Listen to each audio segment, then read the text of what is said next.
हमारे गुरुजी ने तो हमें 12 साल हैरान किया। हमारे गुरु 12 साल और इतनी सेवा करवाई कि हमें पता है।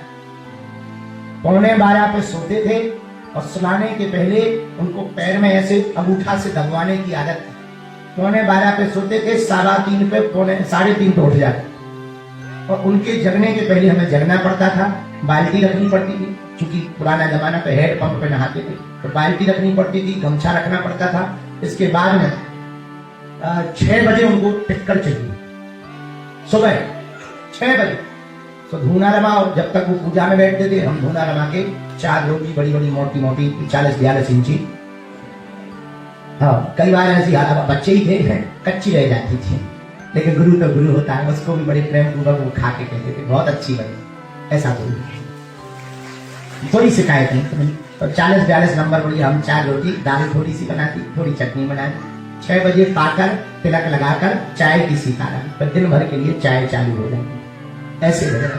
और दिन भर कभी चाय चल रही, कभी कोई मिलने आ गया, कभी कोई कथा सुना रहे, कभी कोई जप बता दिया, कभी कोई, और नाराज हो जाते थे, इतनी गालियां बकते थे। अब हमारे तो मोबाइल में गालियां चल जाएंगी, इसलिए हम देते नहीं। हाँ, हमारे गुरुजी बहुत गालियां फक्कड़ थे और फक्कड़ महात्मा थे, खूब गालियां बकते थे, बड़े अद्भुत महात्मा थे। तो हमको 12 साल लगा। हाँ, 5-6 वर्ष की अवस्था में आ गए थे और 13-14 साल की अवस्था में हमको वो मिला। फिर पूर्ण मंत्र की प्राप्ति 2010 में प्रारंभ में हमको प्रारंभ 2010 में, और 2010 में शरीर टूटा। जो दूसरा मंत्र था बड़ी मुश्किल से उनकी बड़ी कृपा हुई, हेतु की कृपा। तो गुरु मिलना कठिन नहीं है, चेला बनना कठिन है। सच्चा और अच्छा गुरु किसी भी रंग को राजा बना सकता है।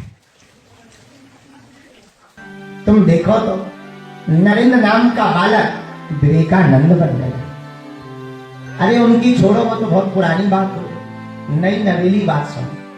हमको ही देखो, गांव का एक अनपढ़ गवार साधारण परिवार इस जन्म में गुरु की कृपा हुई तो हम तुम लोगों को प्रवचन सुनाने लायक हो। ये गुरु की कृपा है। गुरु की कृपा बड़ी बलवान होती है। हाँ, इसमें धैर्य रखना पड़ता, भरोसा रखना पड़ता और समर्पण रखना, बिना इसके कृपा नहीं। तो आप सब भाग्यशाली हो कि सन्यासी बाबा के शरण मिल रहे हैं, इसलिए नियम कर पाओ तो ही दीक्षा लो। चमत्कार के चक्कर में, मिलने के चक्कर में, फोटो के चक्कर में बिल्कुल दीक्षा ना लेना। पक्के चेला बनना हो तो दीक्षा लो, वरना अभी भी कुछ नहीं बिगड़ा है। अपने केरा बेरा खाओ, सामान बेच देना दुकानों पर। हाँ बिल्कुल कहा, क्योंकि हमारे गुरु ने कहा है 100 लंगड़े घोड़े पालने से बेहतर है एक ठीक ठाक घोड़ा पालना।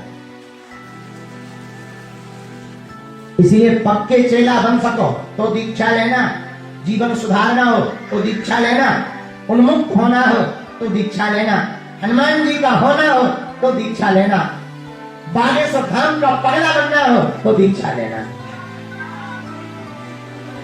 बोलो सीताराम, जोर से बोलो, जोर से।